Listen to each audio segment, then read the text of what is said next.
तो आज का जो टॉपिक होगा वो होगा आपका दिल्ली दिल्ली सल्तनत के बाद जो इल्तुतमिश के बाद जो शासक रहे। इसमें सबसे जितने भी ये शासक रहेंगे जिसमें हम बारे में बात भी करेंगे उस चीज के बारे में। ये जो कार्यकाल होगा ये आपका 1236 से लेके 1266 तक इसको पढ़ने वाले हैं, ठीक है। क्योंकि मैंने राजा के अकॉर्डिंग उसमें कार्यकाल नहीं लिखा है राजा के साथ, बट रजिया सुल्तान का लिखा है, ठीक है। तो 1236 से लेकर गुलाम मुल्क में क्या हुआ उस चीज के बारे में, ठीक है। 1236 से लेकर 1266 तक क्या क्या चीजें हुई है उस चीज के बारे में। अब इसमें सबसे इंपॉर्टेंट चीज देखना आपने, अगर आपको मैं एक लाइन में इसका मूल्यांकन निकालू तो इसका सीधा है कि ये चालीसा के अधीन रहे हैं। चालीसा जो कि मैंने आपको बोला था इल्तुतमिश ने चालीसा का निर्माण किया। चालीसा होते हैं जो ऐसे 40 मंत्री इल्तुतमिश के, उनके इशारों पे चलेंगे ये 1236 से लेकर 1246 तक 66 तक। यानी इसमें रजिया सुल्तान कुछ 2-3 साल तक नहीं रहती है, पर वो भी अंतिम समय में जो तुर्क होते हैं उन्हीं के अधीन काम करना शुरू कर देती है, ठीक है। तो वो बाकी ये सारे के सारे कौन थे, ये चालीसा के अधीन थे, ठीक है सारे। यानी कि कठपुतली रहे ये अमीरों के, ये कोई ऐसे राजा नहीं थे जैसे इल्तुतमिश था।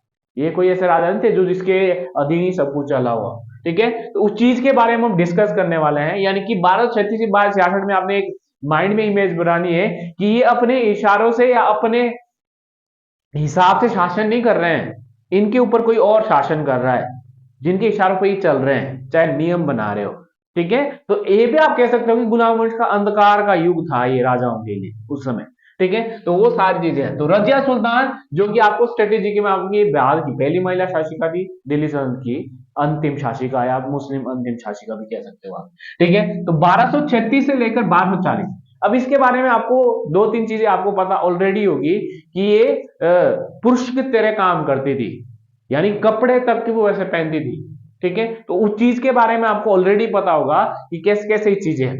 अब इसके लाइफ में दो चीजें गड़बड़ हुई है। एक इसने नसरुद्दीन याकूत था और एक अल्तुनिया, यानी अल्तुनिया से तो इसकी शादी हो जाती है और जो याकूत है उसके साथ तुर्क बोलते हैं कि भाई ये कोई तुर्क नहीं है, इससे प्रेम हो गया है उसका, ऐसा कुछ माना जाता है।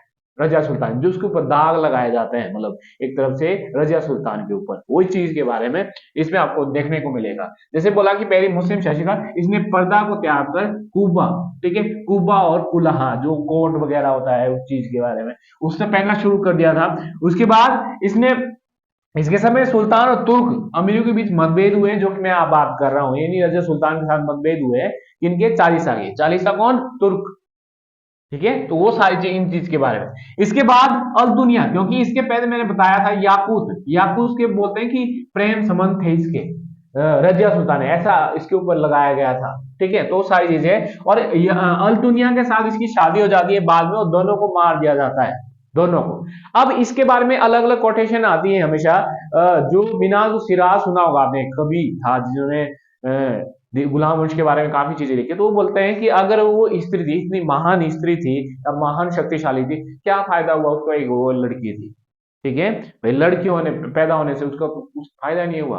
वो चीजें महान थी नो डाउट, वो भी ये बोलता है मिनाज सिराज अपनी किताब में, वो सारी चीजें हैं। उसके बाद ये सारी चीजें उसने अपने सिक्के पर उमदत उल निस्वा ये उपाधि है, ठीक है, ये उसकी उपाधि है। ये अपने सिक्कों पर क्या लिखाया है इसने, ये नाम लिखवाया, ये रजिया सुल्तान नहीं, ये नाम लिखवाया उसने, ठीक है। तो वो सारी चीजें, और याद रखना ये इल्तुतमिश की बेटी है, ठीक है। तो ये आपको पता है क्योंकि इसको बनने के लिए भी बहुत ज्यादा गड़बड़ हुई है, क्योंकि तुर्क और राजा चाहते थे, बोलने का मतलब है, तो ऐसे करके बनी है ये, ठीक है। उसके बाद ये बोल रहा भी मैं कि बैरम शाह, ये कि मैं यहीं लिख देता हूं, 1240 से लेकर 1242 तक ये शासन किया है इसने, बैरम शाह ने, ठीक है।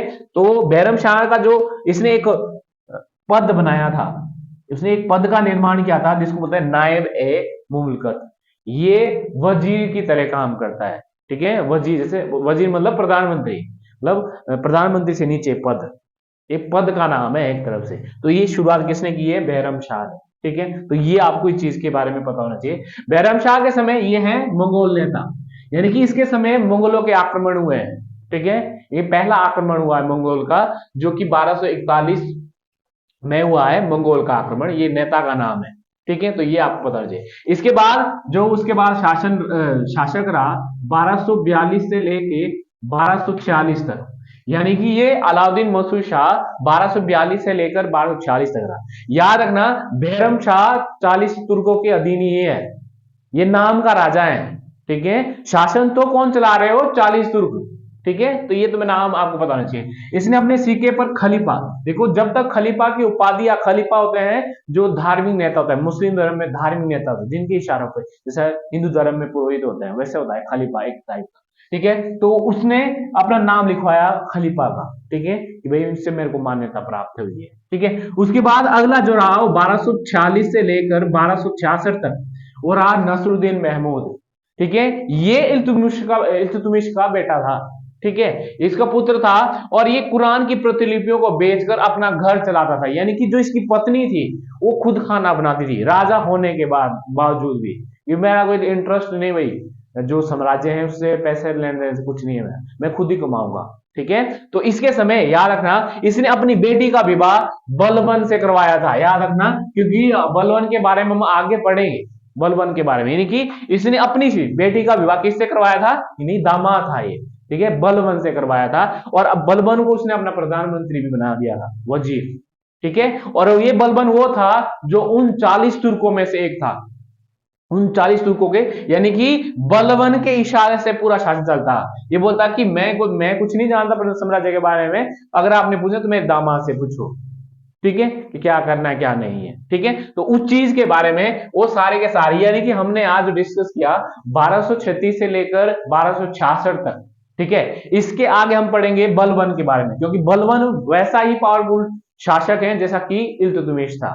इल्तुतमिश जैसे उसने काम किए, इल्तुतमिश ने, उसका विस्तार करने का काम किसने किया, बलबन ने किया, जो कि हम आगे पढ़ेंगे कि बलबन अपने आप में बहुत बड़ा है, क्योंकि बलबन किसी का कठपुतली नहीं है, बलबन एक तरफ से ऐसा है जैसे भगवान है, ठीक है। तो उसी चीज के बारे में हम पढ़ने वाले हैं कि उसने कौन कौन सी नीति बनाई, कौन कौन से विभाग बनाए, उसके समय क्या क्या हुआ।